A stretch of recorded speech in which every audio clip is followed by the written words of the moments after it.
নমস্কার বন্ধুরা, আজকে মামনির হাতের রুটি আর রেসিপি আমরা শেয়ার করছি। চলো তাহলে আমরা একসাথে দেখি। প্রথমে রুটি আর কাঁঠাল বিচিটাকে মামনি ধুয়ে কড়াইতে সিদ্ধ করে নিয়েছে।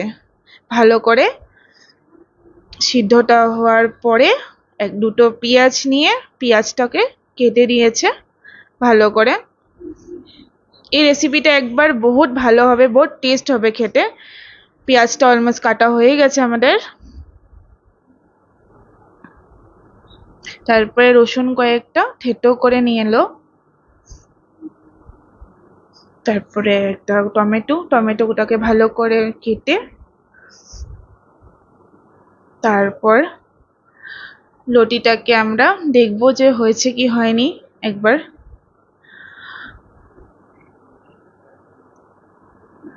অলমোস্ট আমাদের লটি সিদ্ধ হয়ে গেছে, কাঁঠাল বিচিটাও ভালো করে সিদ্ধ হয়ে গেছে, দেখতে পাচ্ছ আপনারা। তো আমরা আগের থেকে পেস্ট করে রাখা সর্ষা, কাঁচামরিচ আর পেঁয়াজ এগুলো সব একসাথে পেস্ট করে আগের থেকে রেখে দিয়েছেন। তারপরে লটির মধ্যে এগুলো সব একে একে দিলাম। টমেটো কুচি, তারপরে পেঁয়াজ কুচি, তারপরে কাঁচামরিচ পেস্ট আমরা ইউজ করেছি, আপনারা গোটাও দিতে পারেন। হলদি গুঁড়ো, মরিচের গুঁড়ো এগুলো সব আমরা এখানে দিলাম। স্বাদ অনুসার লবণ, একটা আধা 1/4 লেবুর রস দিল মামনিয়ে। এই রেসিপিটা বহুত খেতে বহুত সুস্বাদু লেগেছে, আপনারা ঘরে অবশ্যই ট্রাই করবেন। তারপরে সরিষার তেল দিয়ে ভালো করে এটাকে ম্যারিনেট করে দিল।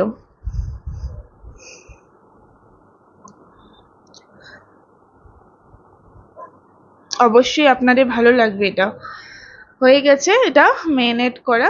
তারপরে একটা কড়াই বসালো, কড়াইতে তেল গরম হয়ে কালো জিরা ফোড়ন দিয়ে পেঁয়াজ কুচি রসুন কুচিটা করে রেখেছিল, যখন রসুন কুচিটা দিয়ে তারপরে যেগুলা ম্যারিনেট করে রেখেছিল লটিটাকে ওটাকে গ্যাসে দিয়ে দিল। যখন জলটা শুকিয়ে যাবে তখন এইভাবে উলট পালট করে এটা বানাতে লাগবে, হালকা উনুনে এটা বানাতে লাগবে। গ্যাসটা লো টু হাই ফ্লেমে রেখেছে। আমাদের লটি হয়ে গেছে, এখন আমি প্লেটিং করেছি, আপনারা দেখতে পারেন। এই লটিটা বহুত টেস্ট হয়েছে খেতে, সত্যি মামনি বহুত ভালো বানিয়েছে। আপনারা ঘরে অবশ্যই এটা ট্রাই করবেন। আর আপনাদের যদি আমাদের রান্না যদি ভালো লাগে তাহলে আমাদের চ্যানেলকে সাবস্ক্রাইব করবেন, লাইক করবেন, শেয়ার করবেন। আর কিরকম হয়েছে এটা আমাদের কমেন্ট করে প্লিজ অবশ্যই জানাবেন। আমাদের যেহেতু নিউ চ্যানেল মামনি রান্নাঘরকে সাবস্ক্রাইব করবেন, আবার বলছি লাইক করবেন, শেয়ার করবেন। Thank you.